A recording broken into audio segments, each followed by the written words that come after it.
olmuş 64 xanada həmrəylik yarışında salamlayıram. Bugünkü tədbirimiz Azərbaycan xalqının dünya birliyinin, ortaq dəyərlərinin və milli kimliyini əks etdirən əlamətdar gününə, yəni həmrəylik günümüzə həsr olunmuşdur. Həmrəylik günü bizə xatırladır ki, harda yaşamağımızdan asılı olmayaraq bizi birləşdirən dilimiz, mədəniyyətimiz və vətən sevgimiz vardır.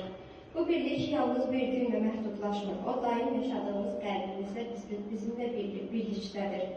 İcazənizlə tədbirimizi himnimizdə açılışını davam etdirmək istəyirəm.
Növbəti slaydda isə İlham Əliyevə təşəkkür etmək istəyirəm. Bildirmək istəyirəm ki, İlham Əliyev mənim trenerim olmuşdur uşaq yaşlardan.